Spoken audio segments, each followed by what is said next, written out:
we were talking about if it'd be too loud with the windows cracked. I'm like, it should be fine unless a cement truck comes and parks next to it. Beep, beep, beep. Guess we're moving again. Move over towards the circus over there. It'll be much quieter. Got it. So we're at an early screening for, I think this comes out in like a week or two, maybe? I'm not exactly sure when this comes out. I've been having trouble saying this title all week. A Hitman's Wife's Bodyguard. Okay, I think I got it. Like, we were talking on the phone the other day, like, oh, we're at Hitman's Wife's Bodyguard 2. I mean, wait. Now, the first one's Hitman's Bodyguard. Wife, what? Hitman's Wife's Bodyguard. It's a terrible title. It's an awkward title to say. Plus, it doesn't really describe the movie all that much either. My sister's baby's daddy. Yeah, exactly. Yeah, it would have been slightly more accurate, maybe. I don't know. Just call it The Whole 10 Yards. Right. It's pretty much the same movie. Yeah. Actually, I think I might have liked Whole 10 Yards a little bit better. I thought this was awful. Did you? Yes. I had a feeling, because you were absolutely unamused. I was very unamused. It didn't have anything to do with I'm consistently tired throughout the whole summer. There were recliners in there, so no matter what we'd see, I'd probably look really relaxed.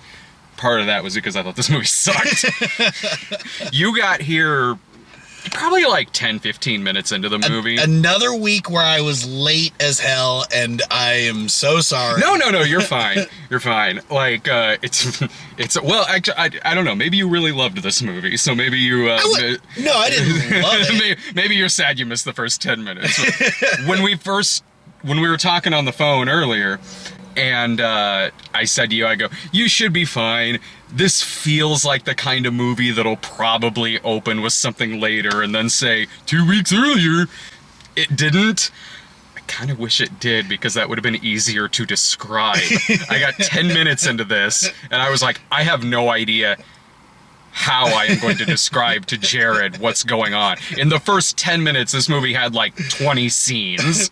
Damn. And it didn't get any easier to follow throughout the rest of it earlier. Well, if you want to subscribe to our channel, go right ahead, where you can take part in the polls that we usually do to predict where my glasses are. There they are. 80% said it's right by your leg.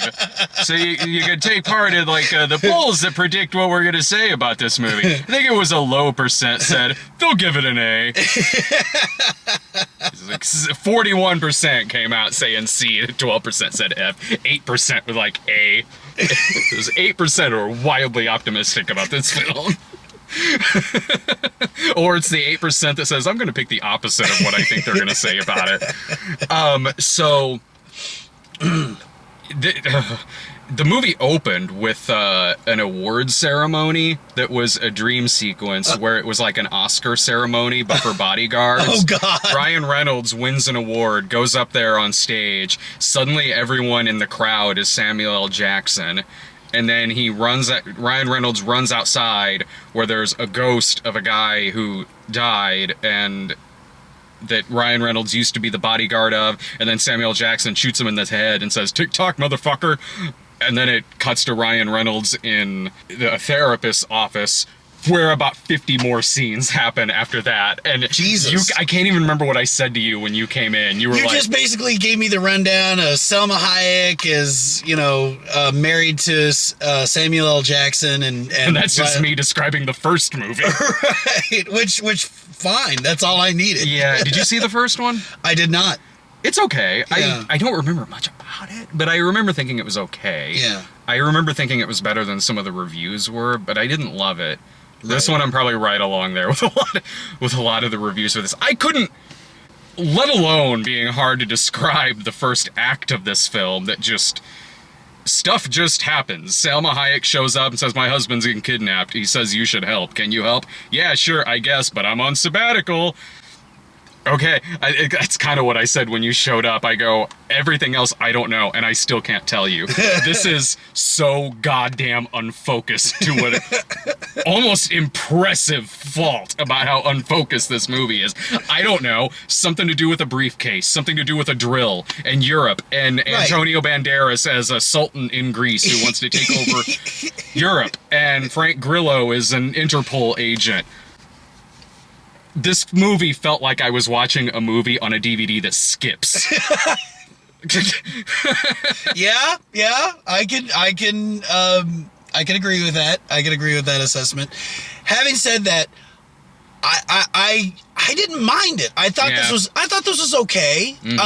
There was a lot of people in the theater that got like big belly laughs out of like the dumbest shit, and that wasn't me. I was just more kind of like, oh, okay. You didn't laugh at the 5 record scratches they do in the movie? No. Where something sentimental happens and then Michael, what are you doing here? Jesus Christ. But I did like the like frenemy dynamic between Ryan Reynolds and Samuel L. Jackson. Yeah, I like that better in the first movie. This was... It rarely felt like I was watching a movie. It felt like I was watching a contract obligation watching this, because it's got a great cast. And it's got a great cast of very charismatic people in it. Indeed. Whether you're Ryan Reynolds, Samuel L. Jackson, Salma Hayek, Antonio Banderas, Frank Grillo, all these people, and most of them are given the direction to just scream a lot. Especially Salma Hayek. Like, there's scenes that just end with her screaming into the camera. I had a headache when watching this movie. Yeah. I mean, I already kind of had a headache going in, but this made taking the aspirin beforehand not mean anything. Well, maybe it helped a little bit. I don't know. I got a few belly laughs in it. Yeah. Like, I won't say that I sat there and nothing made me laugh. There was maybe a few times. Yeah, same. There was what was the one thing? Damn it, I think it had to do with the boat or something like that, but I can't. I can't remember. Once again, there was so much going on.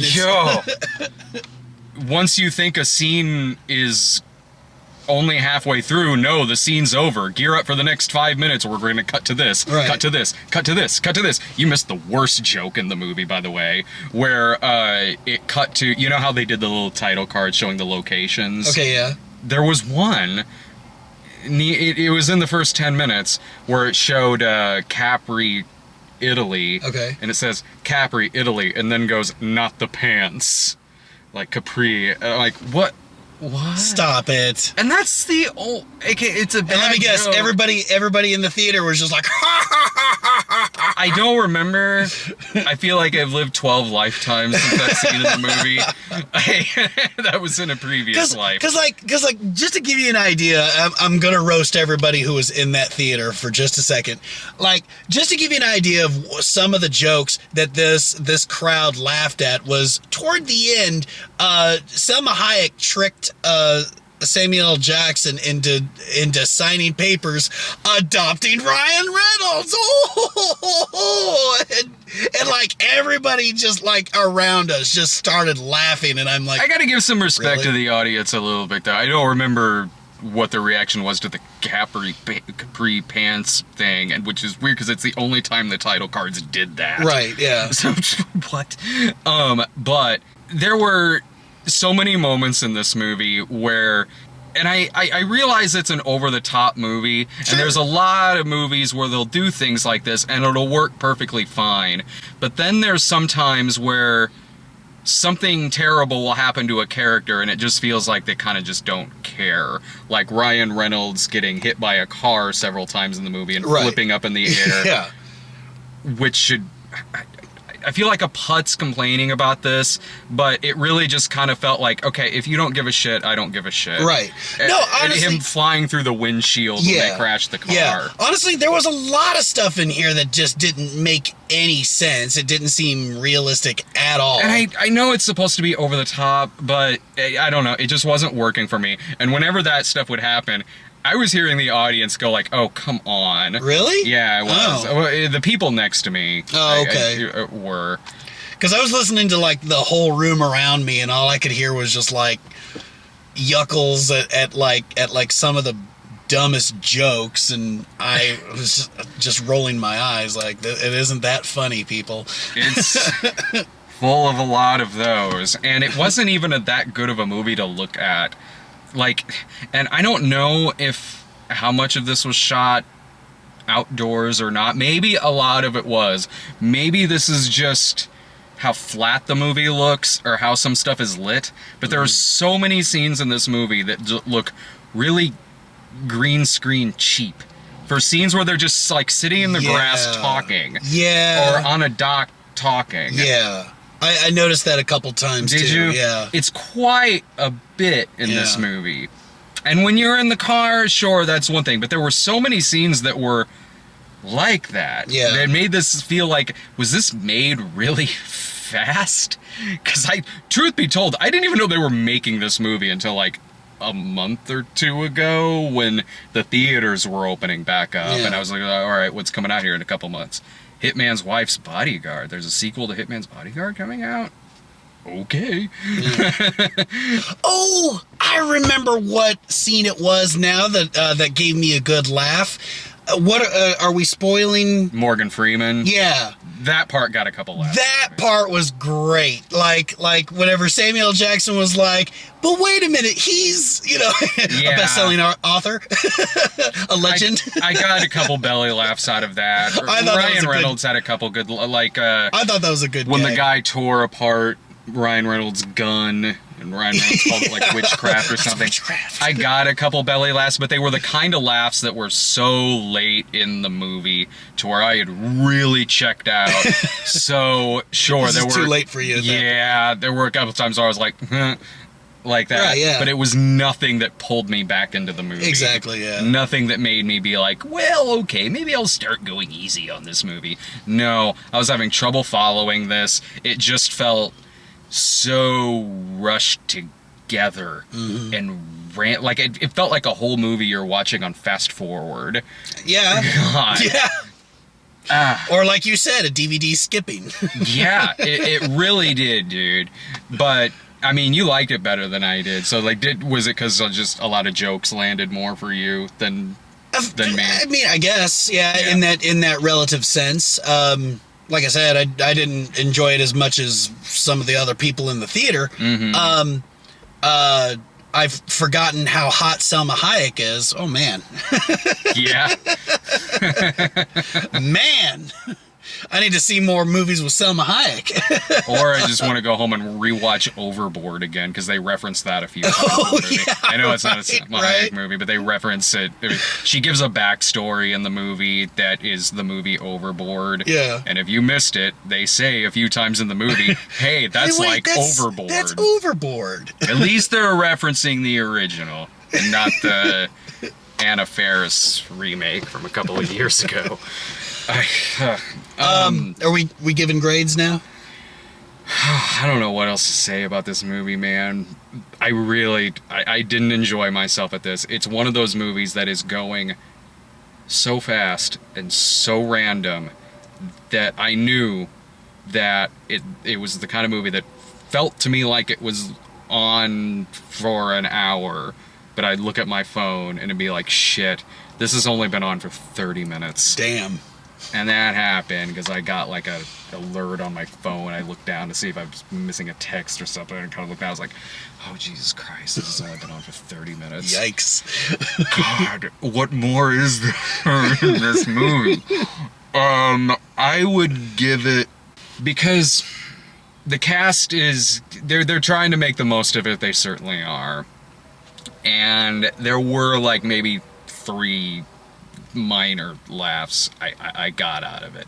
The cast they're not really sleepwalking through it at all. I mean, a lot of it's a very one note, but they're not sleepwalking through it. Antonio Banderas is having a lot of fun in this. Yes. He is. Being the bad guy. Yeah, and to see him opposite Salma Hayek again was cool. So I'd give it a D+. but I never want to see this movie again. This was pointless. It really was. So it's funny you say that, because I was actually thinking I would give it a C-. Yeah. I think it's worth a trip to the theater, you know, get some popcorn, just sit back and turn your brain off and watch this dumb movie. Now, here's the thing. I think I'm going lighter on this, though, because I haven't seen the original. Oh, and the original's okay. It's not great. Yeah, and so I kind of look at that this way. Like, I think if like, so the original is better than this one. Yeah. So if I saw the original, I'd probably be in your boat. I'd probably be like, this fucking sucked.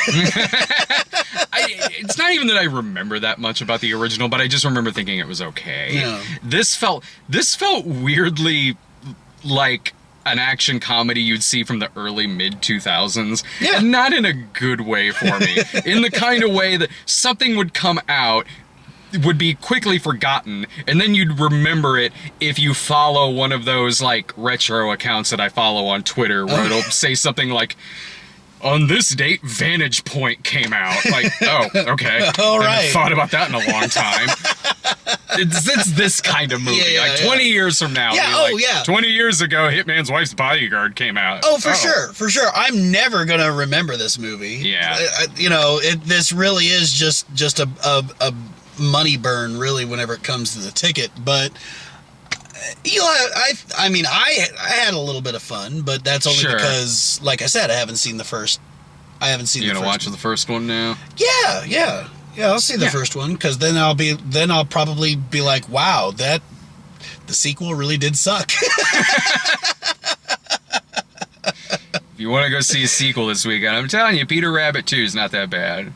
I kind of like Peter Rabbit 2. Oh my god, it's way better than this movie. Like, it's way better than this movie. Alright, well, I'm not sure what next week is. I looked at the movies that are out here next week, and they were both like movies I've never heard of. So I'm like, one of them seems like it might be a religious movie. I'm not sure. I feel like I've developed a good sense for this nowadays. Wait, isn't Fast 9 coming? No, that's not next week. They are every week they're showing one of the Fast and the Furious movies. I think they're up to 7 right now. Oh, really? Yeah, that's been playing at Regal like these past, I guess, 7 weekends. Maybe when it hits week 9 is when the 9th one will come out. Maybe. Yeah. Is it 9 we're up to now? I think F9. Yeah. F9, yeah. Yeah, so I guess that'll come in a couple of weeks. So yeah, we might have maybe a religious movie next week. And it's not Jesus, bro. No, sadly it's Sadly not. Yeah. Sadly not Jesus, I don't think it has Sorbo in it either. Bummer, man. Alright, well, that was Hitman's Wife's Bodyguard. I'm getting better at saying that title. I don't think I've screwed it up once yet in this video. Hitman's Bodyguard's wife. What? No. Did I say it wrong? No, I'm just messing with you. Oh. I was like, shit, I was so confident. Did I get it right? Record scratch. It's rubbed off on me. Shit, freeze frame. Alright, take care. 1,000 times.